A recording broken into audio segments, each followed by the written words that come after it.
Muy bien, para quienes se acaban de incorporar a este espacio de consultas académicas, recordar, chicos, que la dinámica para poderles ayudar es ir colocando sus dudas y consultas en el chat. De manera ordenada, yo voy a irles ayudando a cada uno de ustedes. Muy bien, de repente si tienen alguna duda de esta semana, semanas anteriores, estaré atenta. Entonces voy a comenzar con la pregunta que acaban de colocar. Corresponde a Ariana. A ver, me dice, ¿no? Sí se puede realizar el ejercicio 13 de esta semana, semana 14, ¿cierto, Ariana? Muy bien, dudas así, consultas, algún ejercicio que quieres que se desarrolle, por favor me lo vas indicando en el chat. Muy bien, para poderles ayudar. Vamos a abrir el material entonces.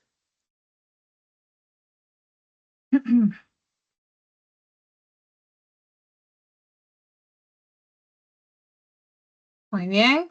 Entonces, en esta semana el tema que se revisó corresponde, ¿no?, al reino animal.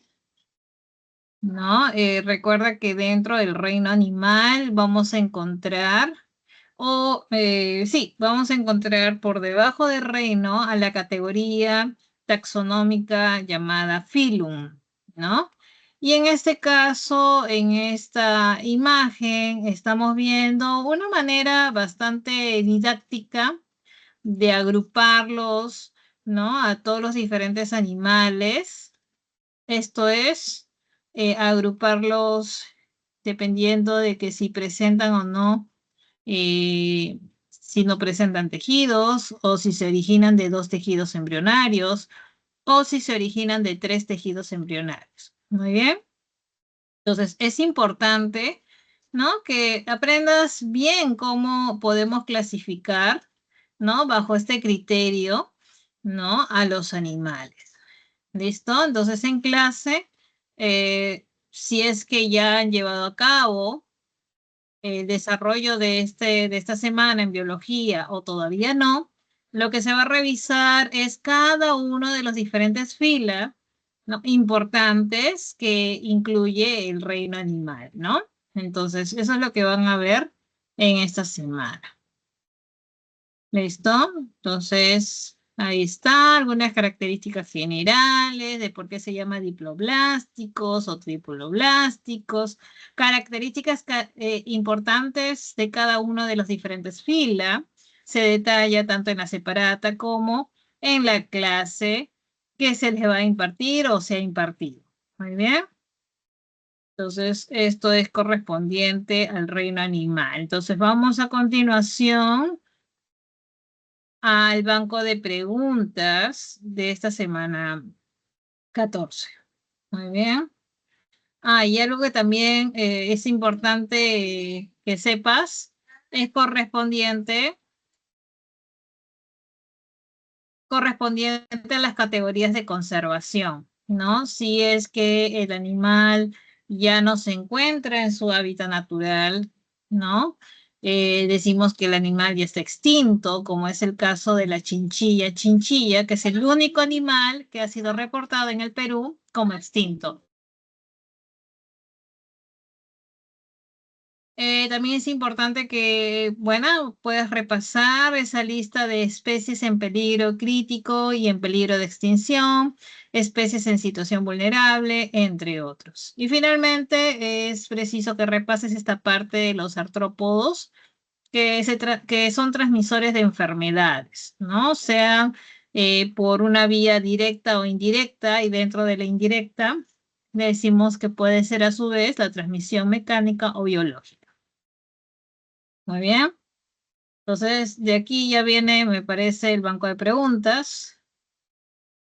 ¿Listo? Para quienes se acaban de incorporar a este espacio de consultas académicas, chicos, recuerda que la dinámica es la de siempre. Ustedes van colocando sus dudas y consultas en el chat y de manera ordenada yo les voy a ir ayudando. Es el caso, por ejemplo, de Ariana, que me indica que se desarrolle el ejercicio número 13 de esta semana.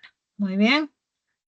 Acá tenemos el ejercicio 13, que corresponde a los urocordados. hemicordados y cefalocordados. ¿Quiénes son ellos? Bueno, recordar que estos individuos, muy bien, lo tenemos por acá. Si hablamos, ¿no?, del reino animal, acá está. A ver, ya sé dónde está. Está aquí. Voy a tener que pasar por acá.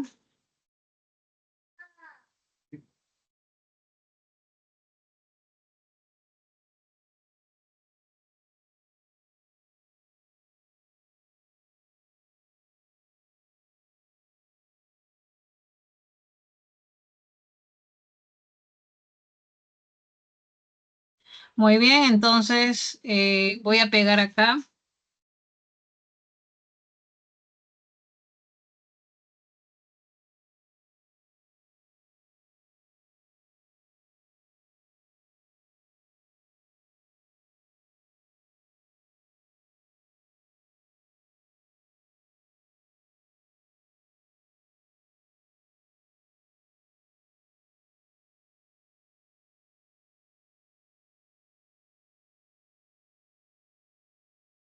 Muy bien, acá estamos viendo justamente dónde se ubican este urocordado, cefalocordado, ¿no? Del cual nos hacen aquí la pregunta. Acá estaba. Voy a tener que retornar por aquí a la pregunta número 13, ¿no? Acá está, ¿no? Dice, urocordados, hemicordados, ¿no? Acá están los urocordados, hemicordados y cefalocordados, ¿no? Entonces tú te das cuenta que tanto los urocordados y cefalocordados pertenecen al filum Chordata. Los hemicordados están muy separados entonces de los cordados, pero dice, estuvieron por un tiempo considerados en un solo filum, claro. Entonces, antes estuvieron considerados en un solo filum, pero ahora estás viendo que están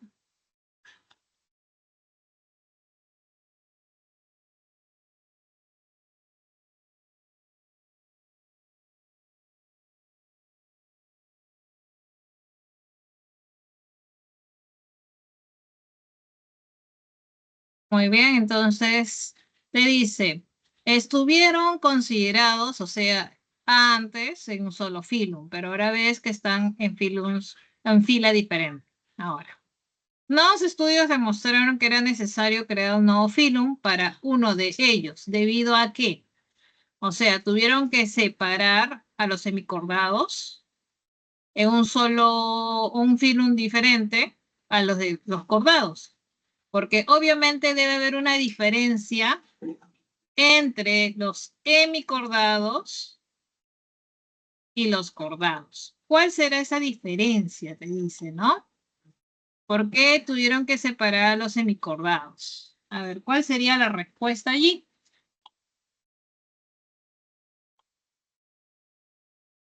A ver, vamos a mencionar, a ver, a cada uno. Te dice, los urocordados adultos carecen de notocorda, te dice.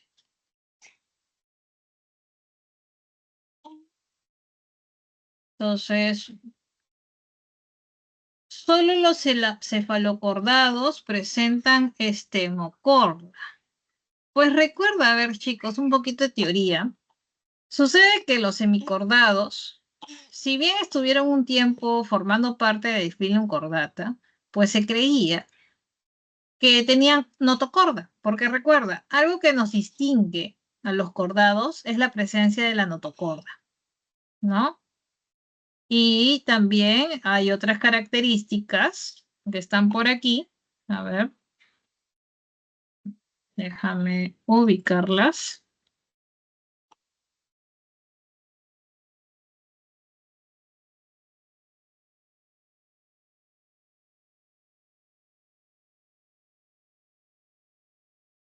Ahí está. Entonces, ¿cuáles son las características que presentamos todo cordado? Es que presentamos hendiduras branquiales, cordón nervioso en posición dorsal y notocorda. Son tres cositas que nos caracterizan a los cordados. Lo dice. ¿Lo ves? Entonces, te dice, ¿no? Antes se creía que los hemicordados tenían pues notocorda, pero luego se demuestra que su notocorda en realidad era una prolongación de la boca. Esa estructura le llamaron estemocorda, ¿no? Entonces, por esa razón que los hemicordados se separaron en un nuevo filum y existe ahora el filum hemicordata. Muy bien. Entonces, ¿cuál sería la respuesta? De acuerdo a la descripción que acabo de mencionar, ¿no? Repito, te dice los urocordados adultos carecen, los urocordados, no, ¿verdad? Eran los que carecían de notocorda. ¿Quiénes eran? Los que carecen de notocorda eran los hemicordados. Muy bien. Luego te dice, solo los cefalocordados presentan estemocorda, como te acabo de decir. Son los hemicordados los que presentan estemocorda. Los semicordados adultos carecen de estemocorda, dice. No, más bien son ellos los que presentan estemocorda. Los cefalocordados presentan cordón nervioso. No, todo cordado presenta cordón nervioso. No solamente los cefalocordata, sino también los urocordata y los vertebrata. Finalmente te dicen los semicordados carecen de notocorda. Exactamente, eso es lo que se mencionaba. Muy bien, entonces la clave de la 13, de acuerdo a la consulta que me hace Ariana, estaría en la E de NAN. Muy bien. Entonces, de acuerdo a esta explicación, Ariana, todo conforme, alguna duda que te haya surgido, algo que no esté claro, me comentas. Entonces, la clave de la 13 está en la E. Muy bien, para quienes... Sí, dime. ¿Los urocordados adultos también no carecen de notocorda? ¿Cómo? Repíteme la pregunta, no te escuché. La alternativa donde dice los urocordados adultos carecen de notocorda, ¿que eso también es verdadero? Lo que pasa es que te dice, ¿no? En el enunciado te dice, nuevos estudios demostraron que era necesario crear un nuevo filum para uno de ellos, debido a qué. Entonces, ¿por qué es la creación de este nuevo filum? Y ese nuevo filum al cual hace referencia es el filum hemicordata. Entonces, ¿cuál fue la razón? Porque se descubrió que los hemicordados, carecen de notocorda. Muy aparte de que si los urocordados en su estado adulto ya pierden la notocorda, muy aparte de eso, la pregunta o el enunciado te está restringiendo a que contestes, ¿no? O sea, que contestes por qué es que se separa el hemicordado de los cordados, ¿no? Entonces, la respuesta aquí está en la E. ¿Ya? La explicación es porque los hemicordados carecen de notocorda.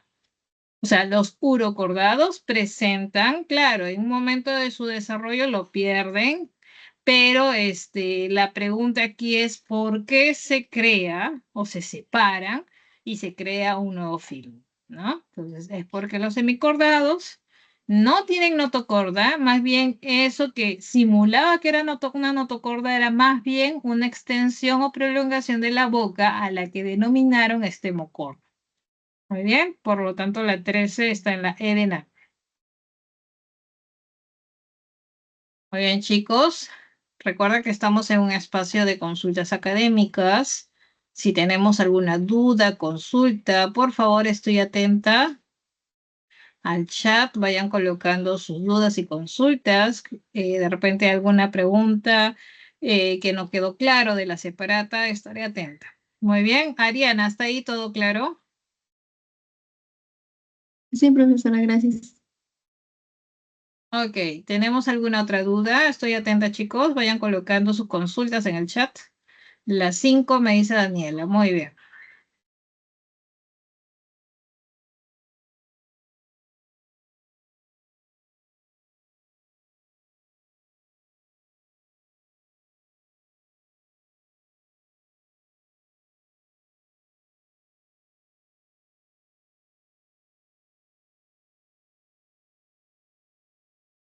Muy bien, con respecto a la pregunta 5, te dice, es común que los aficionados a la microscopía confundan a los rotíferos con protozoarios ciliados, ya que ambos son organismos microscópicos, muchas veces de similar tamaño. Profesora, a todo esto, ¿qué son los rotíferos o qué aspecto tienen? ¿Por qué se confundirían con los protozoarios? A ver, vamos a ver un poquito la imagen o cómo se ven al microscopio estos rotíferos. Voy a buscar una imagen para poder ayudarte. A ver, ¿dónde está? Tenemos por aquí. Ahí está. Esos son los rotíferos, ¿no? Aquí está. Entonces, como te das cuenta, si tú lo observas al microscopio, obviamente porque son bastante pequeños, vas a ver en la zona cefálica una corona ciliar y donde vamos a encontrar su orificio de ingreso de los alimentos, una boca. Muy bien. Entonces, pero este organismo también tiene otro orificio que corresponde al ano, boca y ano. Muy bien, entonces tiene estos discos de cilios retráctiles y además presenta ya un sistema digestivo con una estructura llamada mástax.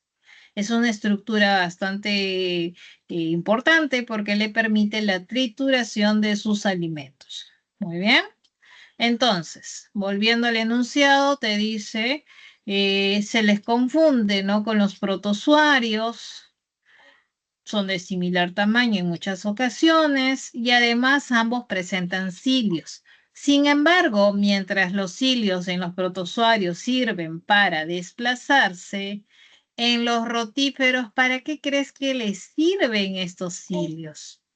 ¿No? ¿Cuál sería la función de estos cilios que te acabo de mostrar, ¿no? Que está acá. ¿Cuál sería la función? ¿Qué crees? ¿No? ¿Cuál sería? Alimentación. Claro, una de ellas sería alimentación, ¿no? Entonces, esta no solamente le sirve para captar su alimento, también se sabe que sirve para su locomoción en el agua, o sea, sería para las dos cosas, tanto para la alimentación como para su locomoción. En cambio, los protozoarios solamente utilizan estos cilios con la finalidad de desplazarse. En cambio, para el caso de estos rotíferos, sería tanto para locomoción y alimentación. Muy bien. Por eso que la clave de las 5 estaría en la A. Muy bien. Hasta ahí, Daniela. ¿Todo claro con esta pregunta? ¿Me comentas alguna duda adicional? Miss, tengo una duda. ¿Y la excreción cómo es? Muy bien. A ver. Sucede que los rotíferos, ¿no? Estos individuos, estos animalitos, ¿no? Van a presentar tanto un sistema digestivo completo. ¿Qué significa? Que van a presentar un orificio de ingreso y un orificio de salida, por donde van a salir los residuos. Muy bien, entonces cuando hablamos de los rotíferos, puntos importantes que debes considerar es que primero ellos van a tener una estructura que le permite triturar, llamado mástax. Muy bien, van a presentar glándulas, van a presentar un estómago, intestino, ¿no? Y finalmente, tú sabes, como todo sistema digestivo, los restos de la digestión van a ser liberados, ¿no? O descartados a través del ano. Entonces, recuerda que los rotíferos presentan sistema digestivo completo. Quiere decir, presentan boca y ano. Muy bien. Eso es en el caso de los rotíferos. Muy bien. ¿Alguna otra consulta, Daniela? ¿Me comentas? Miss, a los cilios se le dicen retráctiles, ¿no? Sí, porque esto es porque tiene una capacidad, no sé cómo describirlo, pero no sé si te haces la idea cuando algo es retráctil, tiene cierto giro, ¿no? Entonces a eso se refiere con sus cilios retráctiles, ¿no? Sí, Miss, gracias. Ok. Muy bien, chicos, aprovechemos por favor este espacio de consultas académicas. Si tienes alguna duda, consulta, alguna pregunta del material de esta semana, semanas previas, me comentas. La 10, Miss, ¿puede hacerla? Ok, está bien.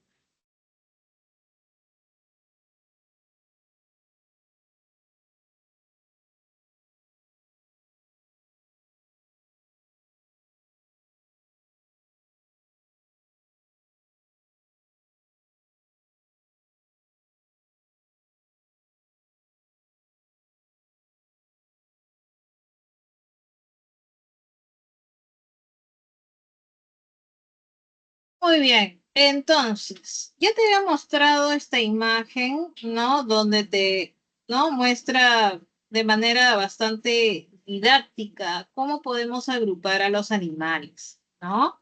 Tanto animales que carecen de tejidos como animales que se originan de dos tejidos embrionarios, que sería en este caso ectodermo y endodermo. Y finalmente tenemos a los triploblásticos, que son todos estos de aquí, los triploblásticos, que se originan ya de tres tejidos embrionarios, esto es del ectodermo, endodermo y mesodermo. A su vez, dependiendo si tiene o no celoma, vamos a encontrar a los acelomados, vamos a encontrar a los pseudocelomados, que tienen un falso celoma, y por aquí ya tenemos a los celomados. Esto es, aquellos que van a presentar una cavidad o celoma. Dentro de este grupo, muy bien, vamos a encontrar, ¿no? Por ejemplo, al Pilum Anélida, al Pilum molusca y al Gran Pilum artrópodo. Sucede que aquí en los artrópodos, este Gran Pilum artrópoda, vamos a encontrar una gran cantidad de integrantes y es por eso que en clase han tenido que hablar a su vez de las diferentes clases que conforman este Gran Pilum. Estas clases son la clase crustácea, ¿no? O también llamada decápoda, la clase insecta, también llamada la clase hexápoda, la clase arácnida, ¿no? La clase quilópoda y la clase diplópoda. Hay varias características que todos ellos comparten de manera en común. Por ejemplo, el tener su cuerpo segmentado, ¿no? Se puede dividir su cuerpo en segmentos, por ejemplo, o que tiene apéndices articulados. Y otra cosita más es que presentan un sistema circulatorio abierto. Son varias cositas que todos los artrópodos comparten. Pero luego hay particularidades para cada uno de ellos. Por ejemplo, los crustáceos, por mencionar un ejemplo, que pertenecen a la clase Decápoda, van a presentar 5 pares de patas. En cambio, los insectos van a presentar 3 pares, o sea, 6. Los arácnidos, por otro lado, van a presentar 4 pares o 8, ¿no? Y así hay varias diferencias. Por ejemplo, otra diferencia es que los crustáceos, su cuerpo se le va a dividir en cefalotórax y abdomen. En cambio, los insectos, así como la mariposa, podemos definir su cuerpo en cabeza, tórax y abdomen. Y en los arácnidos también podemos hablar de cefalotórax y abdomen. Muy bien, entonces hay varias diferencias como también semejanzas en estas diferentes clases de artrópodos. Entonces, dicho todo esto, vamos a la pregunta, ¿no? ¿Qué te dice la pregunta? Esa es la pregunta 10, ¿no? Dice que los suricatas, ¿no? Te da una breve, van a ser pequeños mamíferos africanos en cuya dieta están incluidos algunos escorpiones venenosos. Muy bien. Luego te dice que para evitar la picadura del escorpión, la suricata lo manipula hasta arrancarle la cola que porta el aguijón y la glándula venenosa y se come el resto del cuerpo.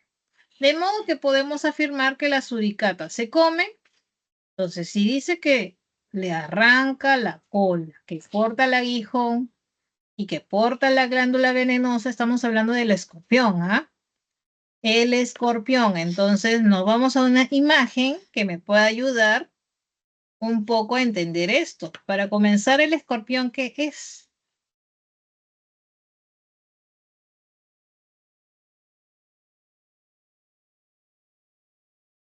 El escorpión estará en la clase, o sea, es un artrópodo, pero el escorpión es un insecto, un crustáceo o un arácnido.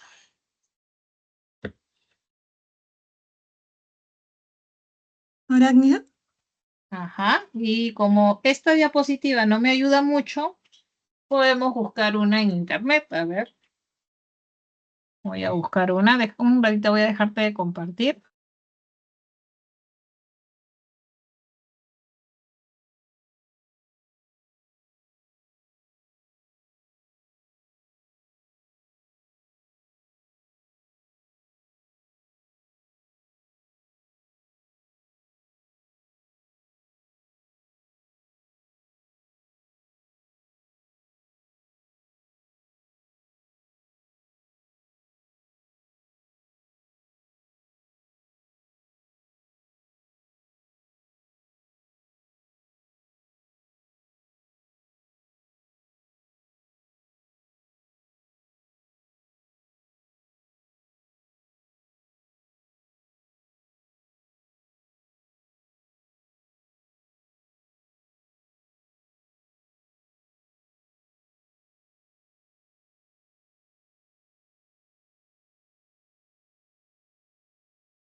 A ver, ahí tenemos algunas imágenes. Voy a buscar una que nos pueda ayudar a entender mejor. A ver.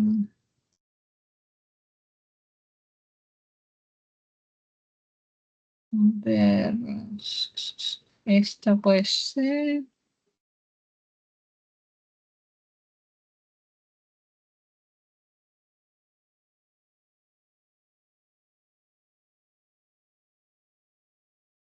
Si notas acá que toda esta parte delantera, ese es el cefalotórax, y acá en la parte baja el abdomen.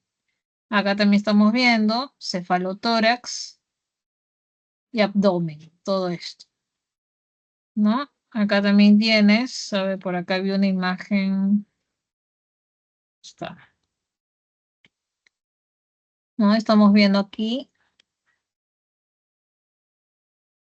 ay, acá está, ¿no? Acá está lo que es cefalotórax en la zona del abdomen, la que es la parte baja, ¿no? Y ahí está el aguijón, ¿no? Estamos viendo allí. Entonces, como bien indicó su compañera, el escorpión pertenece a la clase arácnida. Entonces, su cuerpo está dividido en cefalotórax y abdomen.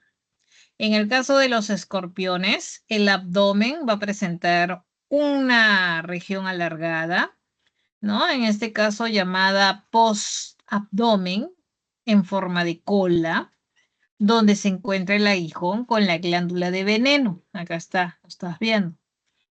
De modo que al escorpión solo le quedaría, ¿no? Si es que el suricata le arranca el aguijón con su glándula, le quedaría pues una parte de su abdomen y el cefalotórax. Muy bien.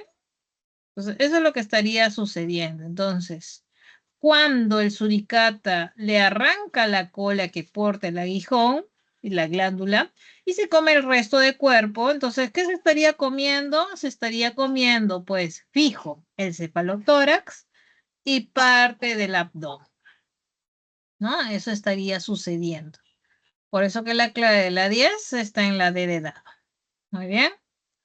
Hasta ahí, ¿quién me hizo la pregunta? ¿Todo claro con respecto a esta pregunta 10? Sí, Miss, me quedó muy claro. Muy bien. Ahora voy, de acuerdo al orden, María Fernanda me colocó una pregunta en el chat. Muy bien, así que chicos, aprovechen, vayan dejando sus consultas, sus pedidos, por favor, en el chat para poderles ayudar de manera ordenada. Voy a dejar de compartir para poder descargar la imagen. La imagen que creo que me has compartido. Ya. Creo que es esta, ¿no? Lo que me has compartido me parece que es esto, ¿no? Esto es, ¿no, María Fernanda? Esto es. Ya. Entonces, cuando me dices, voy a explicar de los. Ya. A partir del onicopora en adelante, o sea, de onicopora hacia abajo. Ya. Entonces, como te comentaba, o como les comentaba a todos ustedes, ¿no? El reino animal, pues se les ha agrupado bajo este criterio, ¿no? Para que te puedas de repente familiarizar un poco y sea más, ¿cómo se dice? Más didáctico recordar cómo podemos, ¿no? Agrupar a los animales. En este caso, me concentro en los triploblásticos, que son este grupo que está por aquí, ¿no? Recuerda que los triploblásticos van a ser aquellos que se originan, ¿no? En su desarrollo embrionario se originan del ectodermo, se originan del endodermo y finalmente del tercer tejido llamado mesodermo. En cambio, los diploblásticos solamente se originan del ectodermo y del endodermo, nada más. Entonces, tú ya estás viendo cuál es la diferencia entre diploblástico y triploblástico. Ya viste, ¿no? ¿Cuál es la diferencia? El tejido mesodermo, ¿no? Entonces, por eso que a partir del mesodermo, a su vez, ¿no? Se clasifica, ¿no? En acelomado, donde están los platelmintos y nermeteas, los pseudocelomados que tienen un.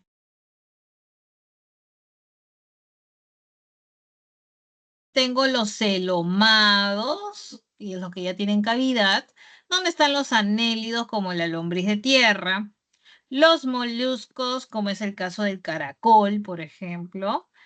También podemos encontrar dentro de los moluscos a los cefalópodos, como es este caso del pulpo.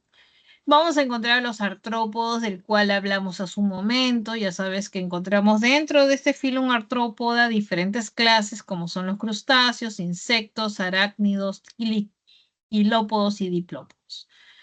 Y tenemos por acá los Onychopora, ¿no?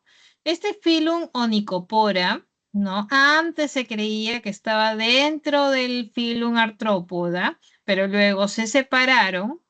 Te voy a presentar a continuación quiénes son los Onychopora. Vamos a hablar a continuación de los Onychopora, de los Echinodermata, de los Hemicordata y Cordata. Mira, presta atención, son 4 filas de la que vamos a hablar a continuación.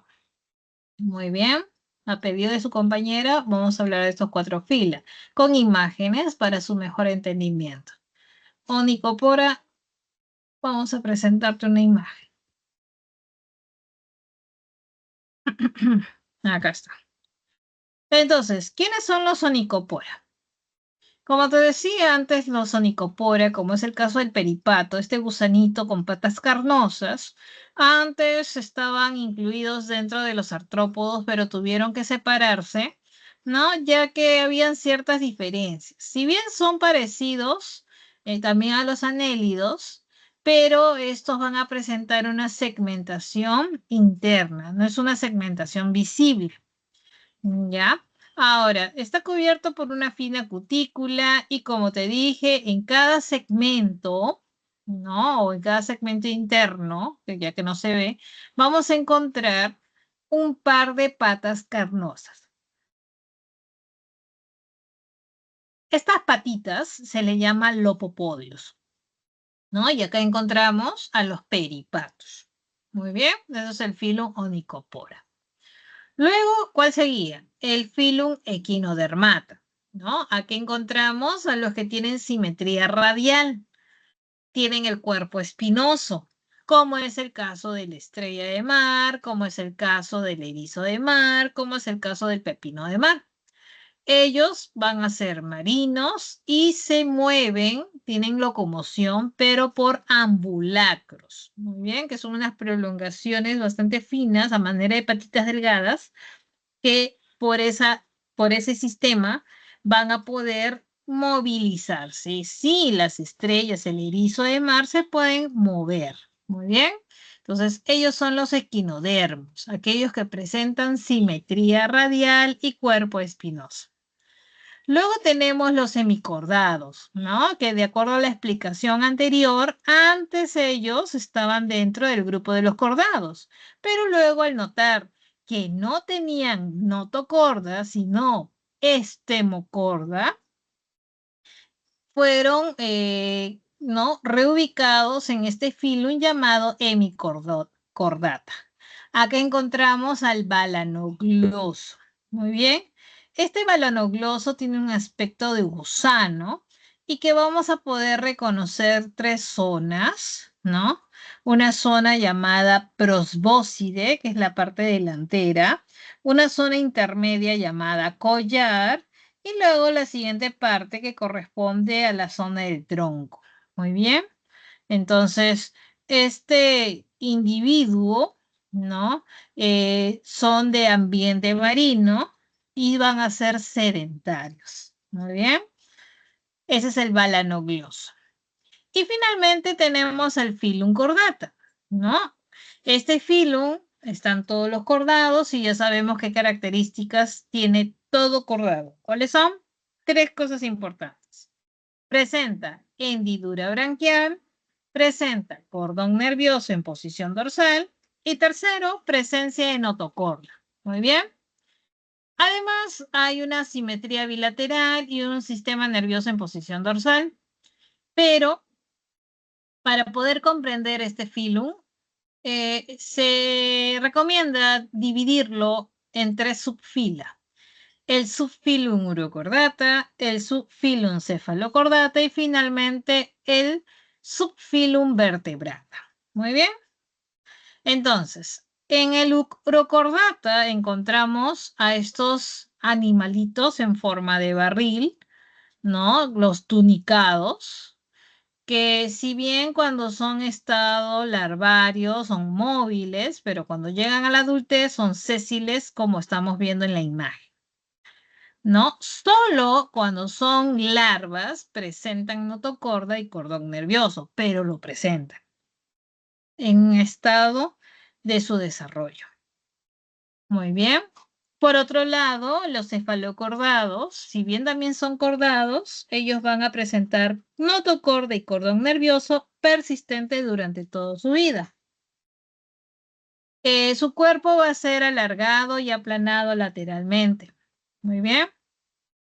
Y finalmente tenemos a los vertebrados. Y acá sí vale la pena hablar de las 5 clases importantes.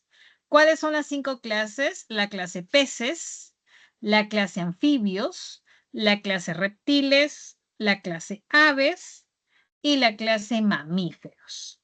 Cada uno de ellos con características particulares, ¿no? Por ejemplo, en la clase peces vamos a diferenciar a su vez a los peces cartilaginosos de los peces óseos. O sea, los cartilaginosos es porque tienen el esqueleto cartilaginoso y los peces óseos tienen un esqueleto óseo. Pero de ahí Estos van a tener una respiración muy diferente a la que podemos ver, por ejemplo, en reptiles o en aves. Entonces, la respiración en los peces es una respiración branquial. Además, con respecto a la regulación de su temperatura, los peces, su temperatura corporal depende de la temperatura del medio ambiente. Por eso decimos que son poiquilotermos. Por otro lado, los anfibios, estos animalitos, van a tener una respiración por sacos pulmonares cuando son adultos. Claro, muy diferente a cuando fueron larvas, porque recuerda que los anfibios sufren de metamorfosis. Entonces, cuando son adultos, van a presentar una respiración por sacos pulmonares, como también una respiración cutánea. Ahora, su aspecto o la piel es bastante húmeda debido a la presencia de abundantes glándulas. Y al igual que los peces, van a ser poiquilotermos. Los reptiles, en cambio, su piel es bastante seca, ¿no? Su respiración es pulmonar, o sea, por pulmones. Y al igual que los peces y los anfibios, también van a ser poiquilotermos. ¿Qué significa? Que su temperatura corporal depende de la temperatura del medio ambiente. En cambio, los únicos que su temperatura corporal no depende de la temperatura ambiente son las aves y mamíferos. ¿No? ¿Te ha pasado que de repente en invierno tú vas y coges a un pollito y el pollito bien calientito a pesar de que el clima está bastante frío? Entonces, ¿por qué? Porque tanto las aves como los mamíferos somos homotermos. La temperatura corporal no depende de la temperatura del medio ambiente. Muy bien. Pero claro, las aves tienen ciertas particularidades, por ejemplo, su boca se ha transformado en pico, presenta sus extremidades anteriores en forma de alas, ¿no? Su cuerpo cubierto de plumas, muy diferente a los mamíferos que su cuerpo puede estar cubierto de vellos, pelos, crines, entre otros. ¿Y por qué se le llama mamíferos? Porque presentan glándulas mamarias. Muy bien, por esa razón. ¿Listo? Muy bien, chicos. Entonces, esto es correspondiente a la pregunta que me hizo María Fernanda. Muy bien, María Fernanda, ¿todo claro? ¿Alguna consulta adicional?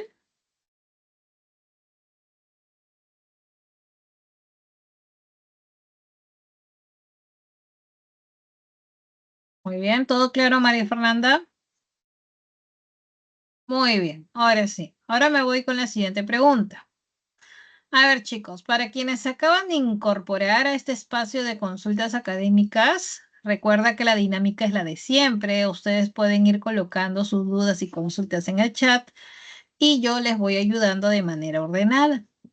Así que ahora le corresponde a Daniela. Daniela me ha pedido que por favor desarrolle las preguntas 2 y 15. Ahí vamos.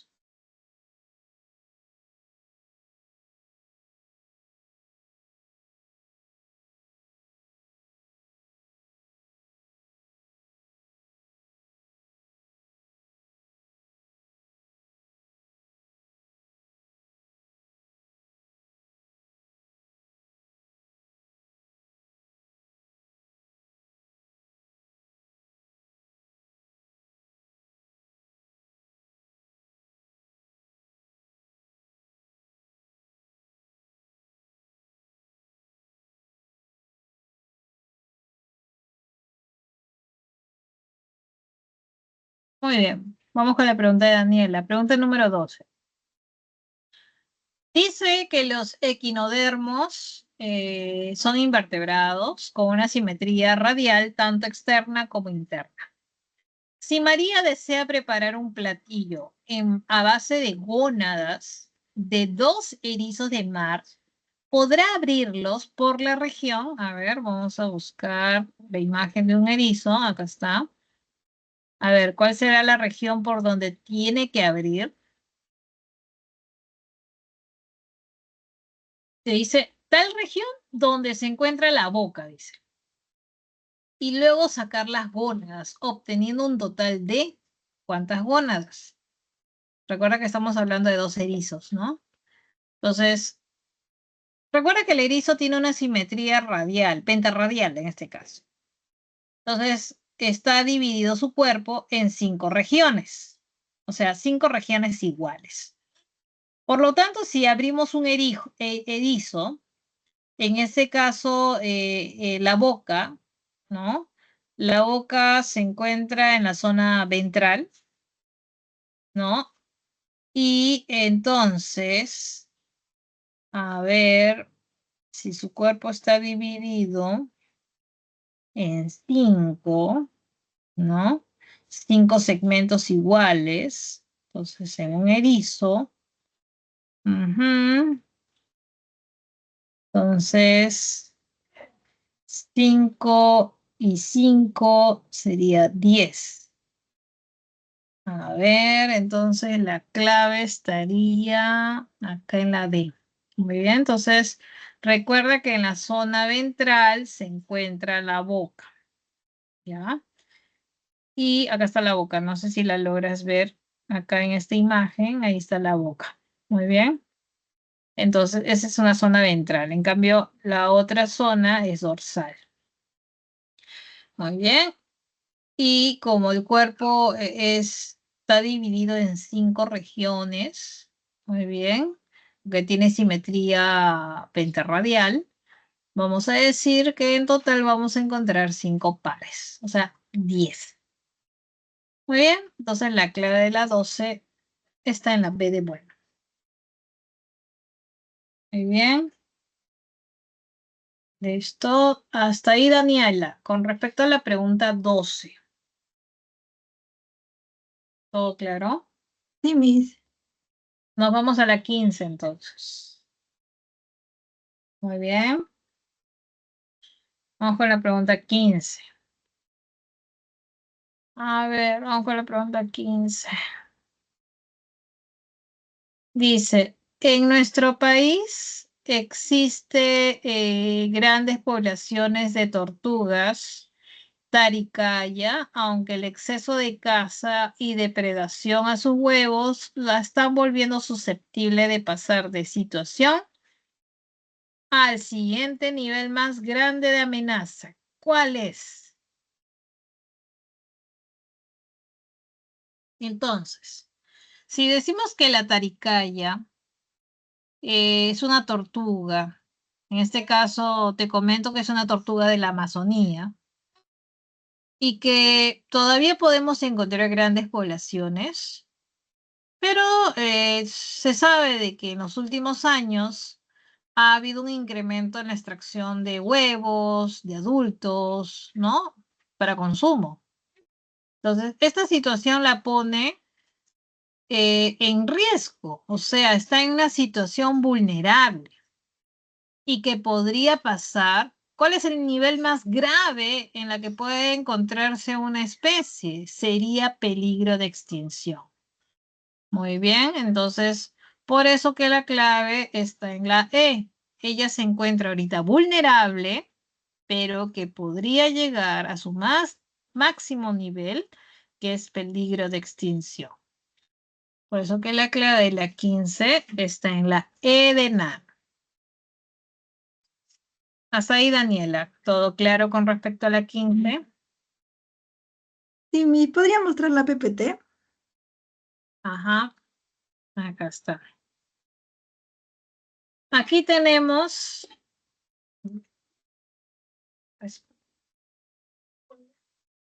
Dile, a ver, un minuto.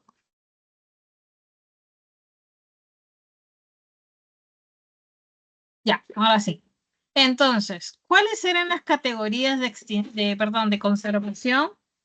Es animal extinto, o sea, el único reportado debidamente como extinto es la chinchilla. Luego tenemos las especies en peligro crítico y en peligro de extinción. Acá tenemos una serie, una lista, ¿no? Que puedes repasar, ¿no? Porque es importante que sepas cuáles cuáles de las especies en nuestro país se encuentran en esta situación. ¿no? Tenemos, por ejemplo, la pava blanca, el suri, el guanaco, el mono choro de cola amarilla, el tapir, el delfín rosado, el pingüino de Humboldt, la parihuana, entre otros, ¿no? Entonces voy a pasar a la siguiente. En la siguiente diapositiva se te muestra a los que están en situación vulnerable, como es el frailecillo, el machín negro, el machín blanco, el ave nacional. ¿Cuál es el ave nacional? El gallito de las rocas. También se encuentra la vicuña, el pelícano peruano, la taricaya, la charapa, la boa, entre otros. Muy bien. Listo, chicos. Entonces, eso con respecto a esta pregunta 15. Muy bien. Aprovechemos este espacio, chicos, en hacer las consultas. Muy bien. A ver, con respecto a las claves de esta semana. Muy bien, te las voy a pasar.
Muy bien. Entonces, a ver, con la primera pregunta, ¿no? ¿Cuáles son las claves?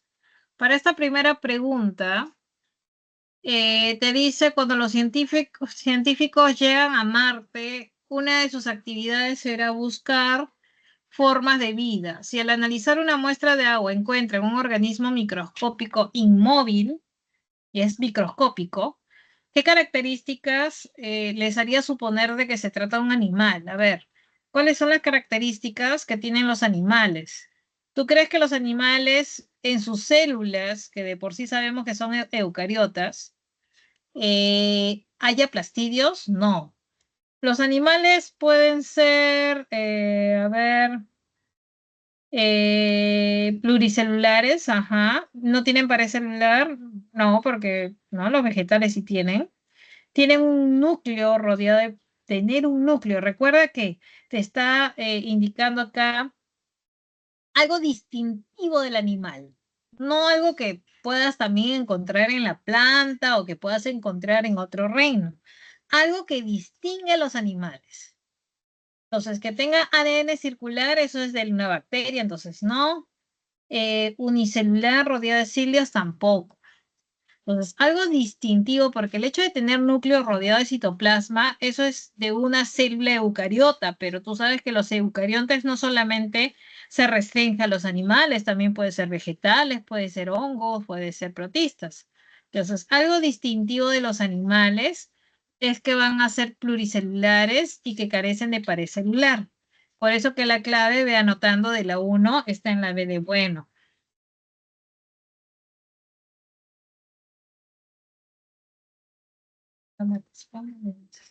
Segunda pregunta. Te dice, ¿no? Las esponjas no pueden desplazarse, por lo que su alimentación depende del ingreso de agua con alimento a través de, ¿no? Y para eso acá tienes la imagen de una esponja, por si no te acuerdas. Acá está la esponja, mira. Entonces, te dice, eh, ¿a través de qué? Hacia su cavidad interna, dice, ¿no? Donde el alimento va a ser captado por algo, iniciándose la digestión. Entonces, la respuesta sería, ¿no? Que a través de sus porocitos va a ingresar, ahí lo tenemos, a través del porocito, acá está, va a estar ingresando a su cavidad interna, acá está la cavidad interna, el alimento será captado, en este caso por unas células especializadas, esta es llamada cuanocito. Muy bien. Entonces, recuerda que el porocito es la célula que conforma este poro, ¿ya? Porocito. Entonces, gracias al cuanocito es que se puede iniciar la digestión. Por lo tanto, la clave estaría en la D. Entonces, la clave de la 2 está en la D de dato. Muy bien. Siguiente. Pregunta número 3. Te dice, ¿no? Un buzo observa dos pequeños animales marinos nadando bajo el agua, los cuales tienen el cuerpo de forma globosa. Luego dice, apariencia gelatinosa. Emite algunas prolongaciones. Sin necesidad de capturarlos ni analizar su morfología, está seguro que uno es una medusa y el otro es un tenóforo. ¿Ya? Porque uno dice tiene forma globosa y el otro de aspecto gelatinoso. Entonces, ¿cómo es que diferencia uno de otro? Mira, por acá te presento, ahí está la medusa y luego acá está el tenóforo, este que tiene forma globosa, ¿no? Que está aquí. ¿Listo? Entonces, ¿cómo es que este buzo lo puede diferenciar? ¿Qué tendría que evaluar? ¿No? Entonces, obviamente las medusas se diferencian, ¿no? Por la presencia de peines. Entonces, esto implica, ¿no? Que el tenóforo va a agitar, ¿no? Estos peines, estas paletas natatorias que rodean su cuerpo, como lo estamos viendo. Y obviamente esto va a interferir en la forma de nadar. Entonces, mientras que la medusa contrae su cuerpo para impulsarse, como lo estamos viendo por acá, contrae su cuerpo y se impulsa. Entonces, su forma de nadar es diferente. ¿Ya? Su forma de nadar va a ser diferente. Entonces, la clave de esa pregunta número 3 estaría en la B de buena, en su forma de nadar. ¿Ya? ¿Listo? Entonces, ve anotando, la 3, la clave está en la B de buena. La siguiente, la 4, te dice, un vendedor oferta supuestos productos naturales para eliminar los parásitos, exhibiendo una botella llena de gusanos parásitos. Si al revisar la botella notamos gusanos aplanados, gusanos cilíndricos y gusanos aplanados con segmentos, entonces podemos afirmar que la botella contiene, a ver, te dice que tiene gusanos aplanados. Ya cuando te dice que es un aplanado, es un platelminto, ¿cierto? Ya, un platelminto, que puede ser, no sé, puede ser la tenia o puede ser fasciola, ¿no? Que son aplanados. Luego, cuando te dice gusano cilíndrico, recuerda que los gusanos cilíndricos que no tienen segmentación serían pues los nemátodes, ¿no? Los nemátodes como estos, son gusanos cilíndricos. Y luego te dice gusanos aplanados con segmentos. Entonces, cuando dice aplanados con segmentos, se está refiriendo, ¿no? A Taenia, ¿no? Taenia solium es aplanada con segmentos. ¿Ya? Por ejemplo, Fasciola es un gusano aplanado, pero Taenia o las tenias van a ser aplanadas con segmentos. Entonces, lo que está en la botella serían platelmintos y nemátodes. Muy bien. Platelmintos y nemátodes. Por lo tanto, la 4 está en la C. La 4 está en la C. Muy bien. Gracie, acabamos de desarrollar la 3. Acá estaba la 3. Muy bien. La clave era la forma de nadar. Muy bien. Entonces, nuevamente repito esta pregunta. Te dice, ¿cuál es la diferencia entre una medusa? Acá está la medusa y un tenóforo. Acá está el tenóforo. Acá está el tenóforo. Sucede que cada uno tiene, por ejemplo, el tenóforo tiene paletas de peine, lo que hace que este individuo agite las paletas que rodean su cuerpo y puedan nadar. En cambio, la medusa contrae su cuerpo y se impulsa. Muy bien. Entonces, es la forma de nadar la diferencia. ¿Ya? Entonces, eso con respecto a la 3. La 4, ya les dije, les acabo de decir la clave, estaba en la C. Me voy a la pregunta 5. La 5 la acabamos de desarrollar, ¿se acuerdan? La 5 lo desarrollamos. Y si no me equivoco, dijimos que la clave estaba en la A, ¿cierto, chicos? La A. Luego, la pregunta número 6, creo que no la hemos hecho, la 6.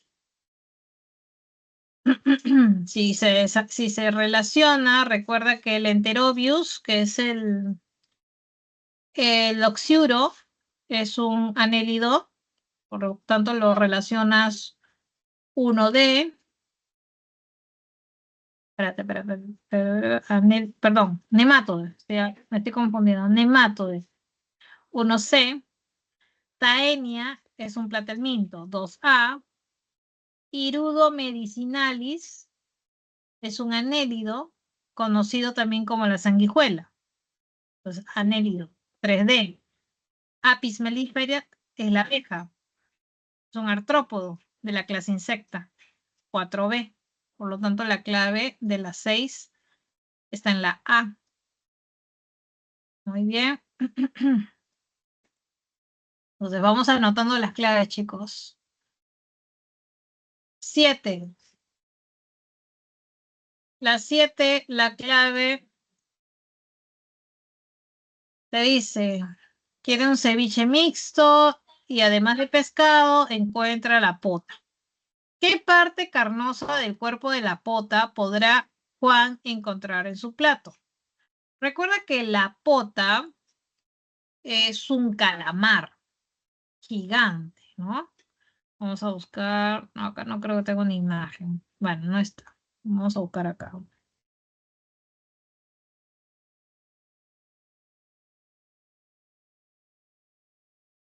Ahí está. Ahí está la pota. Ahí está. ¿Listo? Para que te des una idea de cómo es la pota.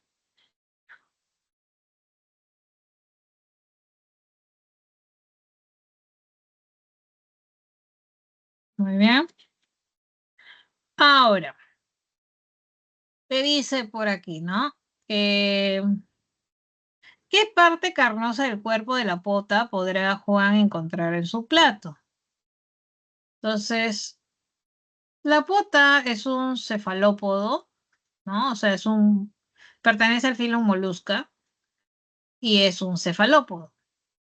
Este va a presentar un manto grueso, carnoso, y junto con los brazos, los tentáculos, ¿no?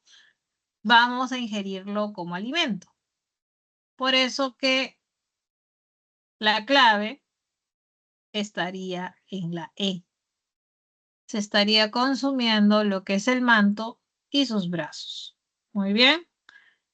Entonces, sus brazos, sus tentáculos. Muy bien. Entonces, la clave de las 7, anota, y me preguntó sobre las claves, está en la E. Después, la 8. La 8 te dice, Diana trabaja en un laboratorio de zoología y como parte de un estudio debe comparar la rádula de dos especies de moluscos. Si le presentan las siguientes parejas de molusco para comparar, ¿con qué pareja no podrá realizar dicho trabajo? Muy bien, entonces recuerda que la rádula era un órgano raspador ubicado en la boca de los moluscos. Esta rádula es como una lengua con dientes que le sirve a los moluscos para raspar y alimentarse. Pero no se encuentra en todos, se encuentra en la mayoría, ya que los bivalvos como almejas no van a presentar rádula, ya que su alimentación es por filtración empleando las branquias. Dicho esto, ¿en qué pareja de moluscos no va a poder encontrar rádula? Repito, en la mayoría de los moluscos hay, pero hay un grupo, los bivalvos, como la almeja, carecen de rádula, porque su alimentación es por filtración. Por eso que la clave aquí de la 8 está en la D, porque en la almeja, que es un bivalvo, no se va a encontrar rádula. 8D. Siguiente, 9. Miss, solamente en el caracol marino es donde no hay, o en cualquier caracol. No, como te estaba explicando, en la almeja, o sea, en la mayoría de moluscos hay, pero no en los bivalvos. Un ejemplo de bivalvo es la almeja. Por eso que esa pareja, que era almeja-caracol, no podría encontrar no podría encontrar la comparación. O sea, puede haber en el caracol, pero no en en la almeja. ¿No? En la almeja no hay rádula, porque es un bivalvo que se alimenta por filtración. Muy bien. En la 9 te dice, el cuerpo de un saltamontes se divide en 3 regiones. Entonces recuerda que el saltamonte es un insecto, ¿no? ¿Y cuáles son estas regiones? ¿No? Entonces, ¿dónde se encontraría? Dice, los pares de alas se encuentran en qué parte. Recuerda que el cuerpo de los insectos se divide en cabeza, tórax y abdomen. Externamente en la cabeza se observan 2 ojos, ¿no? El aparato bucal, las antenas, pero en la zona del tórax estarían los 2 pares de alas, ¿no? Y los 3 pares de patas. Por lo tanto, la clave estaría en la B, tórax.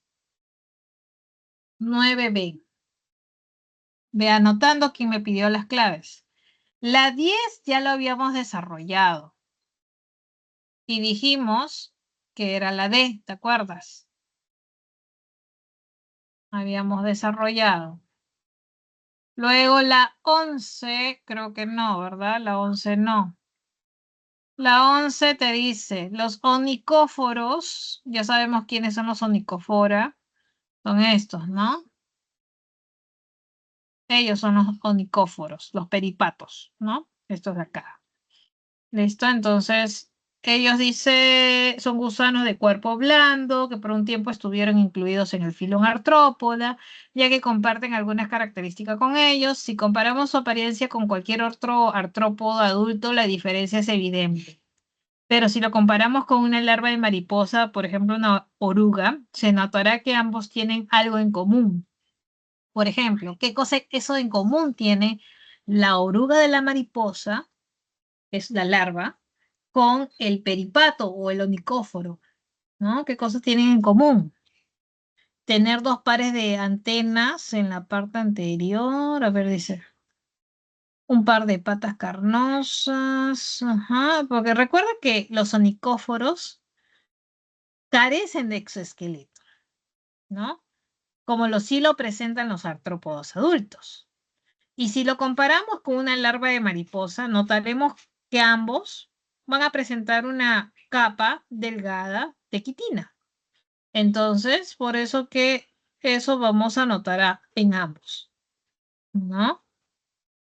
Vamos a encontrar un cuerpo cubierto por una capa fina de quitina. Es algo en común que podemos encontrar entre un onicóforo y una oruga de mariposa. 11E. Siguiente. Las antenas, ¿por qué no podrían ser? A ver, te dice, tener 2 pares. Es que no tienen 2 pares de antenas. Tienen un par, si no me equivoco.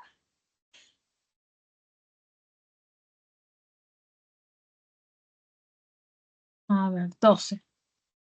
Eso también ya lo desarrollamos. ¿Cuál era la clave de la 12? La B. Vamos con la 13. Miss, ¿por qué no la B en la 12? Esto ya lo acabamos de desarrollar. ¿Se acuerdan que les dije? Por acá, ¿dónde está la imagen? Acá está. Les había mencionado que la boca, y lo encontramos por aquí, no sé si lo logras visualizar. La boca se encuentra en la zona ventral. Esta zona es dorsal y esta zona es ventral. Entonces, por eso que la clave, ¿no? Te dice acá. Si María desea preparar un platillo en base de gónadas de 2 erizos, podrá abrirlos por la región donde está la boca. ¿Cuál es la región? La región ventral. Ahora, recuerda que el erizo de mar pertenece al filum Echinodermata. Y algo importante de los equinodermos es que tiene una simetría pentarradial. ¿Qué significa? Significa que vamos a encontrar 5 regiones similares. Y en cada región vamos a encontrar gónada. Entonces, en cada erizo vamos a encontrar, ¿no? Si hablamos de los 2 erizos, vamos a encontrar 5 pares, ¿ya? Porque la gónada se encuentra, ¿no? Exactamente una copia en cada una de sus regiones, ¿no? Que son 5 regiones en cada erizo. Por lo tanto, duplícalo, sería 10. Por eso que la clave en esta pregunta 12 estaría en la B de Bohr. Muy bien. Luego tenemos la 13, que también ya la habíamos desarrollado. Muy bien. La 13, clave les dije, la E, ¿no? La 13 lo acabamos de desarrollar hace un rato y era la E. Nada más para hacerles recordar, en esta pregunta 13, ¿no? Les muestro otra vez esta parte, ¿no? Recuerda que los cordados, dentro de este filo encontramos a los urocordados, a los cefalocordados y a los vertebrados. Los semicordados estaban incluidos antes, pero tuvieron que crear un filum para ellos, separarlos del grupo de los cordados por la siguiente razón. Recuerda que la característica de todo cordado es que los cordados presentan notocorda, cordón nervioso en posición dorsal y hendiduras branquiales. Son 3 cositas que deben cumplir todos los cordados. Pero ¿qué pasa con los semicordados? Los semicordados, ¿no? Por un tiempo formaba parte del filum cordata, pues se creía que tenían notocorda, pero se demostró que realmente era esa notocorda, entre comillas, era una prolongación de su boca llamada estemocorda. Entonces, por eso que se creó el filum hemicordata.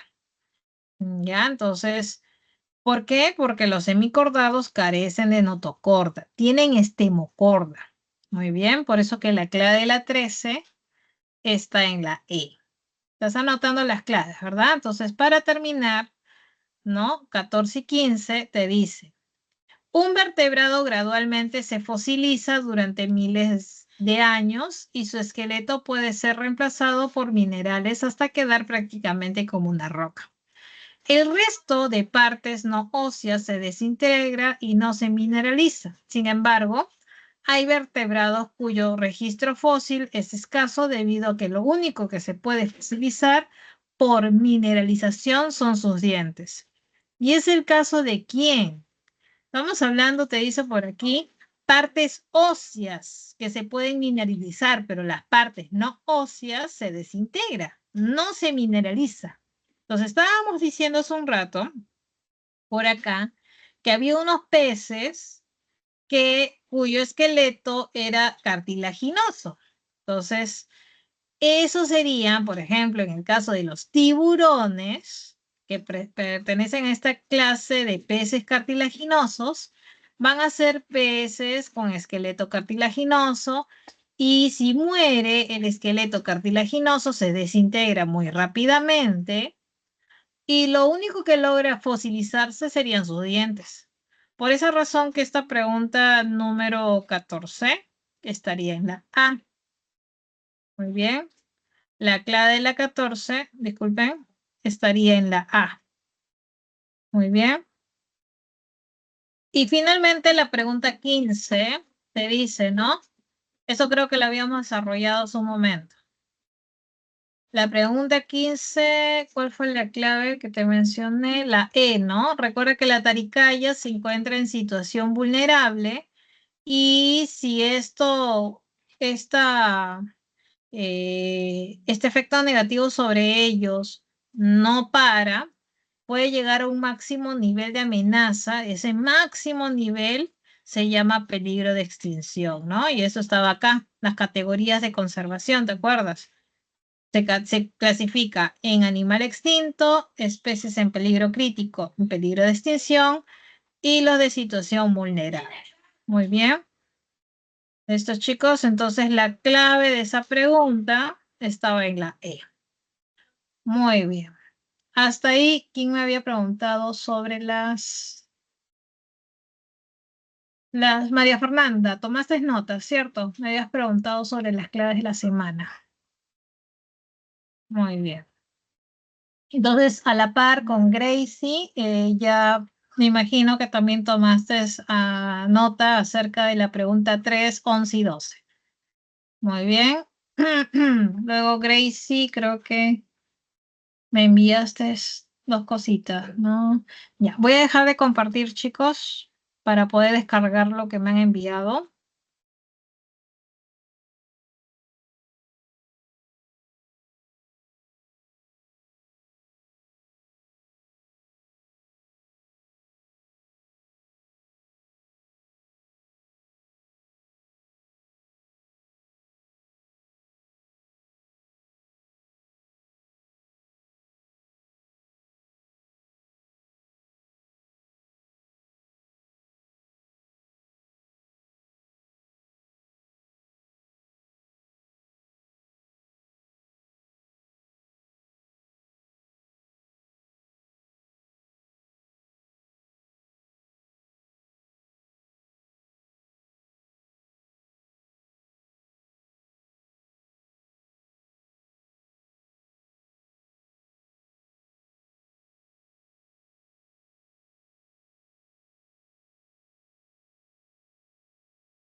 Muy bien, tengo estas dos preguntas.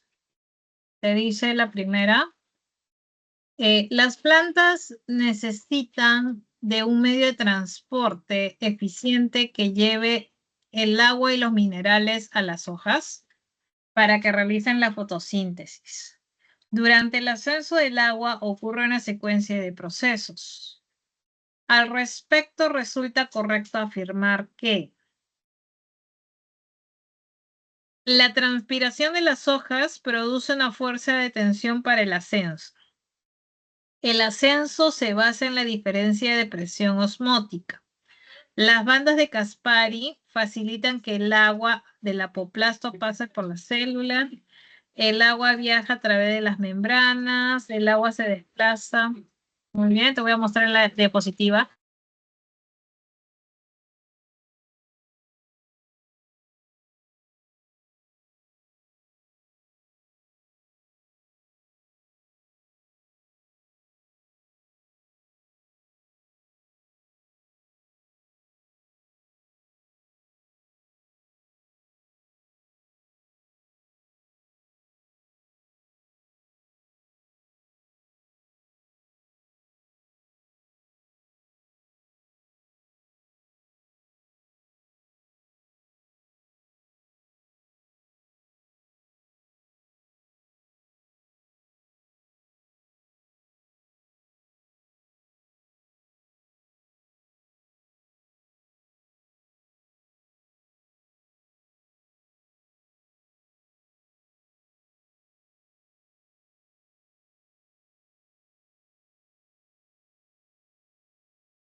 Muy bien, entonces hay que recordar unas cositas para poder responder esta pregunta. ¿Dónde está la pregunta? Aquí. Te habla del ascenso del agua. ¿Cuáles son esos procesos que ocurren para que el agua pueda subir? Esto es en contra de la gravedad. Y acá está justamente este punto, es el punto por el cual, ¿no?, el agua puede ascender a través del xilema. ¿Cuál es el origen del ascenso del agua? El origen es la transpiración. Esto es la pérdida de agua provocada por la radiación solar.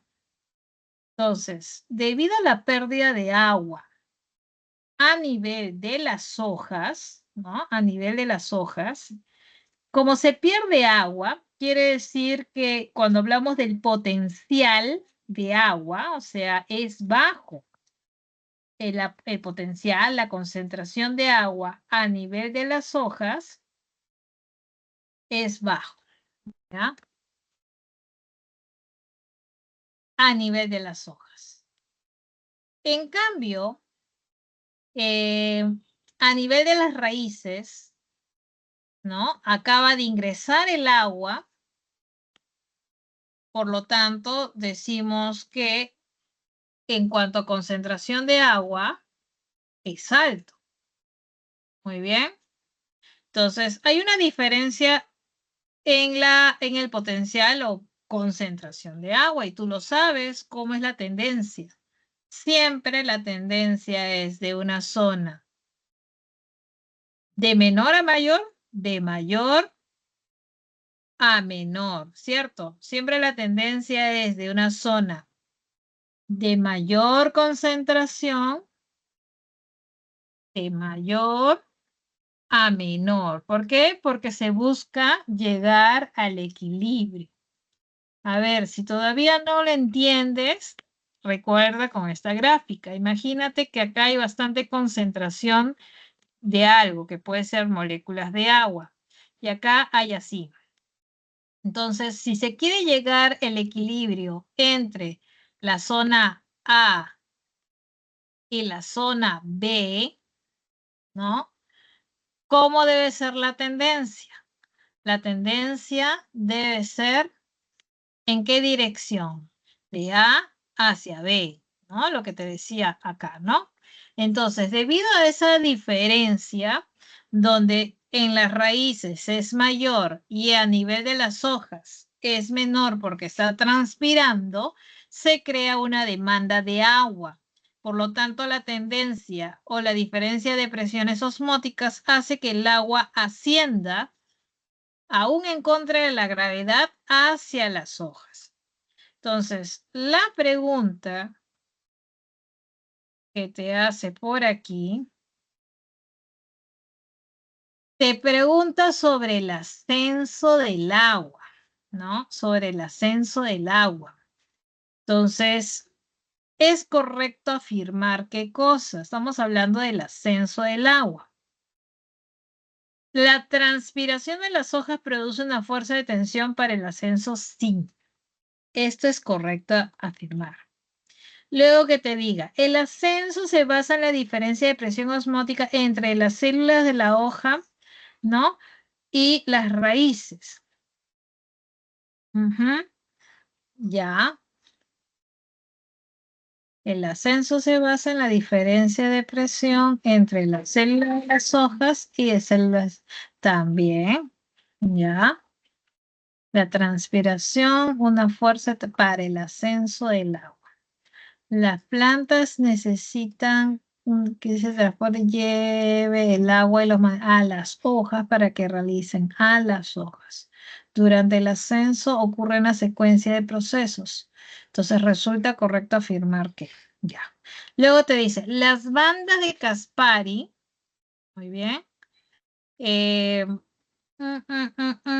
Las bandas de Caspari facilitan que el agua del apoplasto pasa por las células del endodermis. Ya, esta parte de aquí, por ejemplo, este proceso es el que se observa aquí, que simplemente es el paso del agua del exterior a la raíz, nada más. Pero no te explica cómo es que asciende el agua. ¿Muy bien?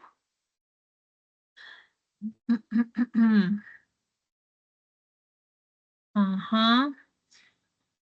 Muy bien, entonces, a ver, vamos a la siguiente. ¿Dónde está mi? Acá está.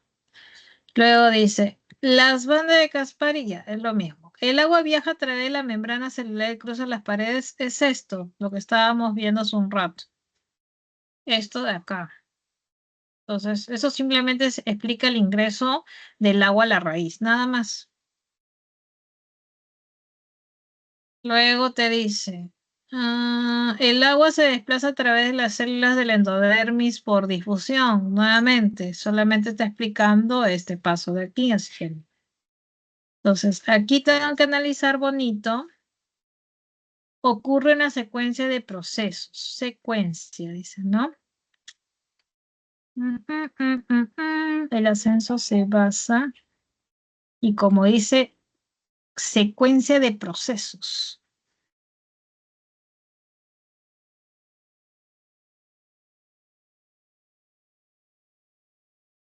Ya, la que mejor explica, ya, porque te dice secuencia de procesos. O sea, el ascenso, claro, se basa en la diferencia, sí, hay una diferencia. Pero cuando te habla de secuencia de procesos, te está diciendo qué ocurre primero para que ocurra lo otro y lo otro. Entonces, más yo me inclinaría por la A, porque es la transpiración, el origen del ascenso, ¿no? De la savia bruta. Muy bien, entonces, y eso lo dice por aquí también, ¿no? Entonces, te dice el agua se evapora, la tensión atrae el agua, la tensión tira de la columna hacia arriba y hacia afuera, la tensión tira de la columna, ¿no? Entre el xilema del tallo y las raíces, las moléculas forman una columna. Ujú, ajá, ajá. Muy bien. Entonces, eso es como así, es como se logra el agua, ¿no? Y las sales minerales ascender en contra de la gravedad. Por lo tanto, yo me inclinaría aquí por la A. Muy bien. La siguiente. Te dice, células Miss, parietales. Dime, me marca como respuesta correcta la C. ¿cómo? Me marca como respuesta correcta la alternativa C. Lo que pasa que te dice acá, las plantas necesitan, dice, de transporte eficiente que lleve el agua y los minerales a las hojas, dice. Durante el ascenso, te está hablando durante el ascenso del agua, ocurre una secuencia de procesos. Entonces, acá me está restringiendo durante el ascenso del agua. Ajá. Y cuando hablamos del ascenso del agua, hablamos de esto. Muy bien. O sea, hablamos de los vasos leñosos. Hablamos del xilema. Eso que refiere endodermis está aquí. Y esto es justamente el ingreso del agua de afuera hacia la raíz y nada más. Entonces, no estaría bien marcar la, ¿cómo me dices? La C. ¿Cuál es la C? Que tiene que ver con la banda de Casparini. Entonces, no, no diría que es la C. ¿Ya? Entonces, acá mismo te está diciendo.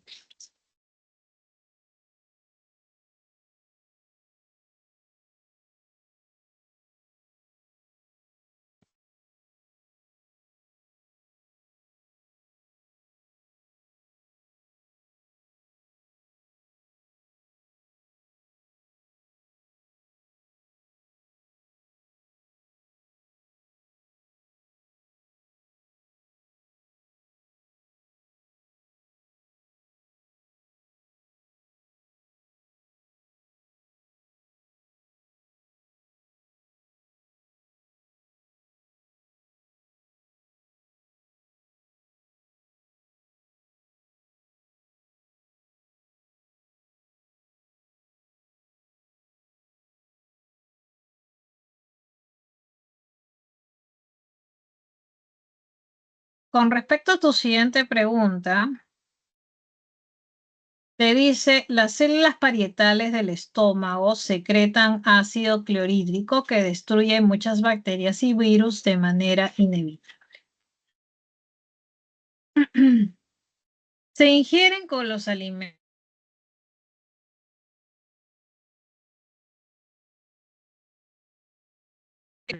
Transformar el simógeno en una proteasa, secretar la hormona antagónica de la leptina, activar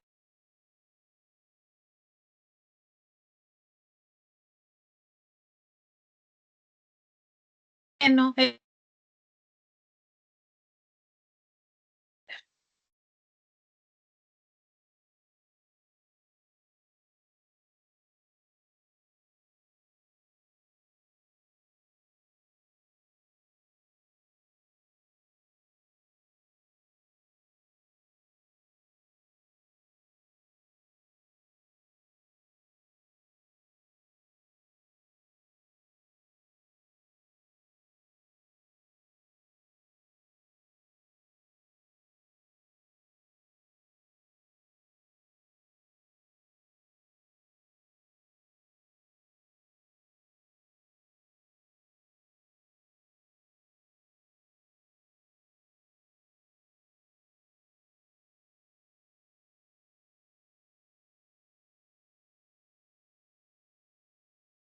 Chicos, ¿me escuchan? Ahora sí, Miss. Ya. Ya, entonces le estaba contando. No sé en qué parte se quedó todo esto. A ver. Ya, entonces decíamos que en el estómago encontramos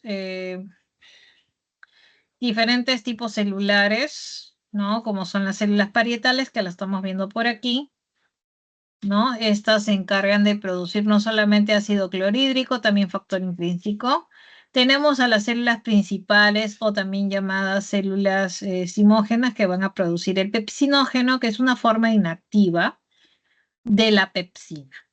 ¿Y cómo es que se activa el pepsinógeno a pepsina? ¿Cómo es la activación? Debido a las condiciones de pH. Cuando es un pH ácido, el pepsinógeno cambia a pepsina. Entonces, de esa manera se activa con ese pH ácido. Muy bien. Entonces, esa es una de las razones por la cual nosotros tenemos un pH ácido a nivel del estómago. ¿Ya? Entonces te dice por acá, revestir el estómago, o sea, el ácido clorhídrico tiene la finalidad de revestir el estómago, más bien el estómago está revestido por mucosidad, para evitar de que haya esa autodigestión. Eliminar las bacterias ajenas.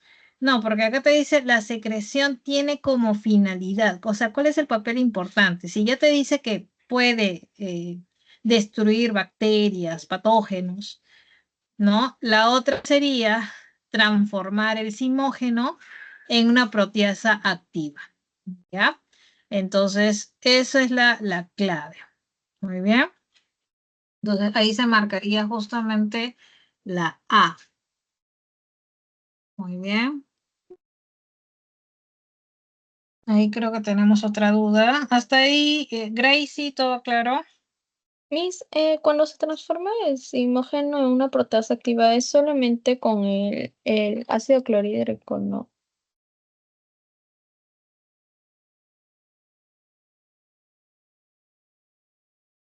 A ver.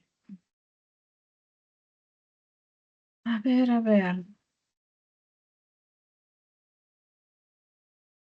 Vamos a poner acá. Activación del pepsinógeno.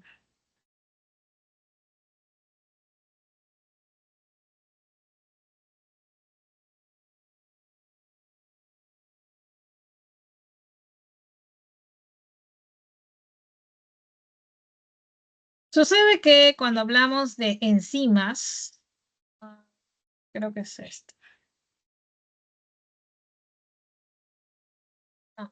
No, a ver, tiene que haber una imagen por acá que me ayude. ¿Mira esta? Acá está. Esto me puede ayudar. A ver, se verá. Ya. Entonces, por ejemplo, acá tenemos el pepsinógeno, que es un simógeno inactivo.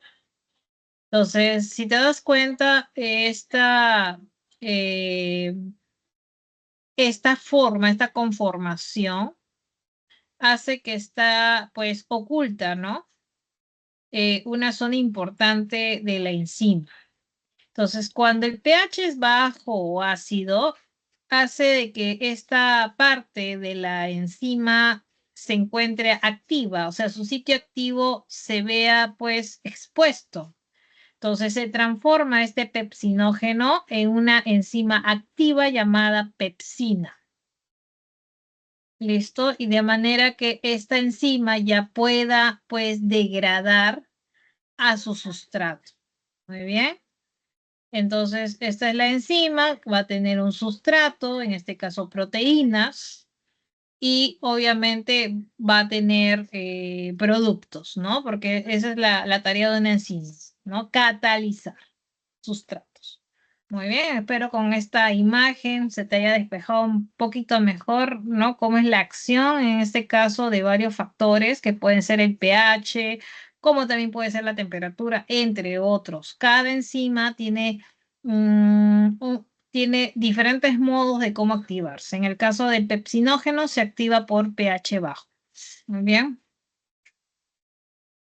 Miss, ¿y cuál era Entonces, la función del simógeno? el simógeno es el término para referirse, pues en este caso, al pepsinógeno, que es una forma inactiva. Entonces, cuando se activa, se llama pepsina. Y como cualquier enzima, en este caso, se va a encargar de degradar. ¿Cuál es su sustrato? Te decía yo, eran las proteínas. Es una proteasa. La pepsina es una proteasa. Y como proteasa, ¿qué hace? Degrada proteínas, ¿no? Entonces, no sé si te queda claro esta parte, me comentas. Entonces, pexinógeno es como sinónimo de simógeno. Claro. Ah, ya, Miss, ok. Eso no sabía. Gracias.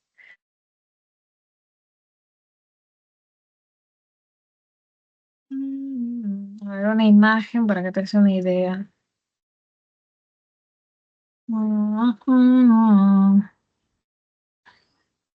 Sí, esta imagen no creo que se vea. Vamos a ver.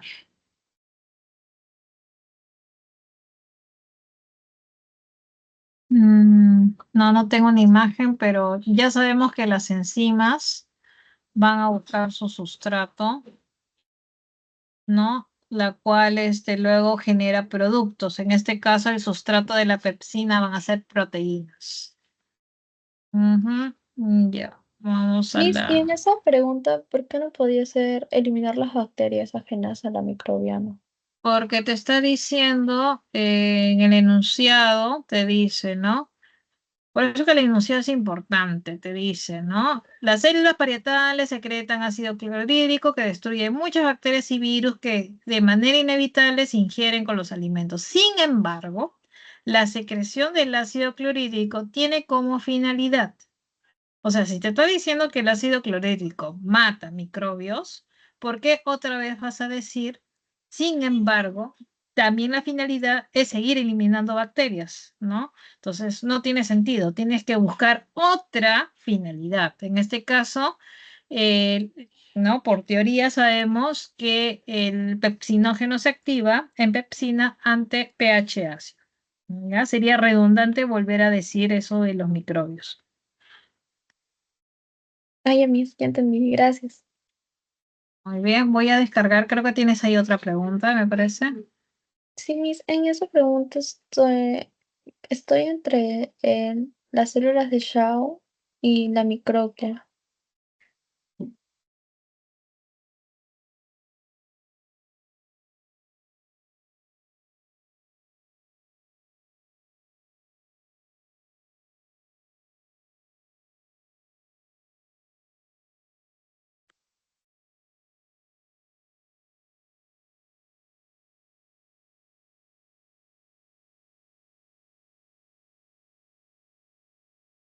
Eh,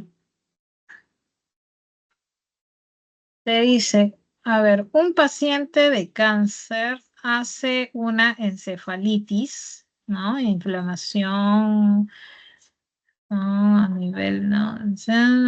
De asistencia de un infectólogo quien diagnostica una encefalitis causada por Neisseria. Luego de una semana, el paciente sale milagrosamente del cuadro y finalmente logra su recuperación. Señale qué célula del tejido nervioso es la responsable. Ya, semana 9.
Ya encontré, acá está la diapositiva que ayuda a entender justamente la pregunta esta de aquí. Muy bien, ya. Entonces, cuando hablamos del tejido nervioso, existen dos tipos celulares. la neurona y la neuroglía. Muy bien. Entonces, la neurona es la célula importante, que ya sabemos cuál es su labor, la de conexión, que transmite el impulso nervioso. Pero la neurona tiene células que la asisten, por decirlo así. Por ejemplo, el astrocito es el encargado, ¿no?, de su nutrición. El oligodendrocito es el encargado de producir mielina, al igual que la célula de Schwann. Ambos producen mielina, nada más. Pero claro, el oligodendrocito lo sintetiza a nivel del sistema nervioso central. Y la célula de Schwann es a nivel del sistema nervioso periférico. ¿Listo? La célula ependimaria se encargan de tapizar cavidades, pero en el caso de la microglía es una neuroglía importante que tiene que ver con la defensa, ¿ya? Entonces, la microglía está relacionada con la defensa, porque son macrófagos, por decirlo así, ¿no? Macrófagos que se han transformado, ¿no? Y se encuentran en el tejido nervioso. Muy bien. Entonces, dicho esto, me voy a la pregunta, esta de acá, y te dice, ¿no? Un paciente de cáncer tiene encefalitis y luego sabemos que pues ha entrado un microbio, pero luego sale milagrosamente de este cuadro, ¿no? Porque hay una célula del tejido nervioso que ha sido responsable de eliminar a este microbio. No es la neurona, porque sabemos que la neurona, disculpa, la neurona tiene otra finalidad y no justamente tiene que ver con la defensa. La célula ependimaria no es, la célula de Schwann no es, porque ya sabes que es para sintetizar mielina a nivel del sistema nervioso periférico. El oligodendrocito sintetiza mielina a nivel del sistema nervioso central. Entonces, la clave sería la microglía. La clave está aquí. ¿Ya? Esa sería la respuesta. Sí, Miss, y una última consulta. ¿Me podría decir la diferencia entre codominancia y dominancia incompleta?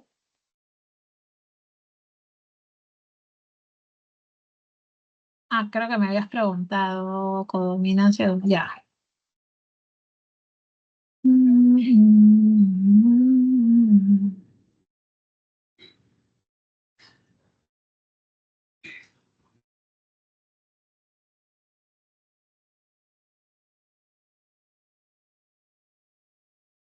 Dominancia incompleta y codominancia. Ya. Por ejemplo, eso está clarísimo. Con respecto a dominancia completa, sabemos que basta la presencia de este alelo representado en mayúscula, por ejemplo, que sea un alelo de color negro, que esté junto a un alelo de color blanco. Si sabemos que hay dominancia completa, basta la presencia de este para que el individuo sea negro, ¿no? Por ejemplo, si tenemos este genotipo,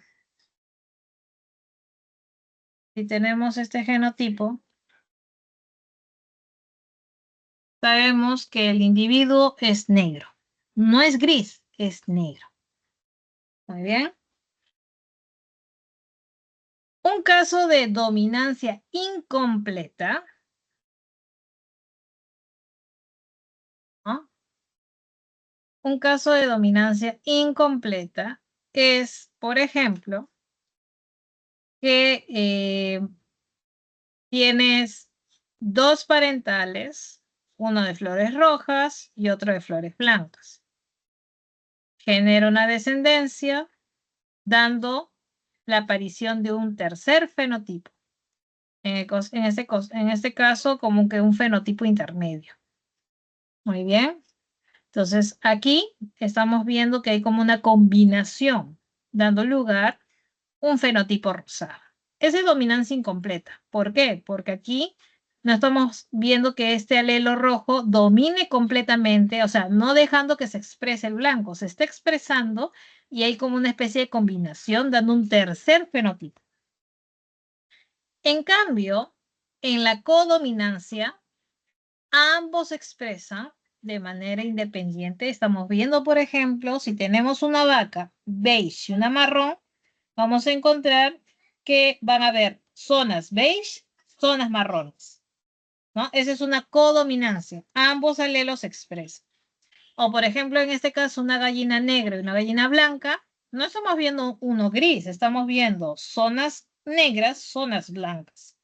Esa es codominancia. Esa es la diferencia entre codominancia y dominancia incompleta. Muy bien, chicos, ¿todo está claro? Sí, Miss, muchas gracias. Muy bien, chicos, si ya no hay más consultas, damos por terminado este espacio de consultas académicas. Muy bien, chicos, hasta luego, nos vemos.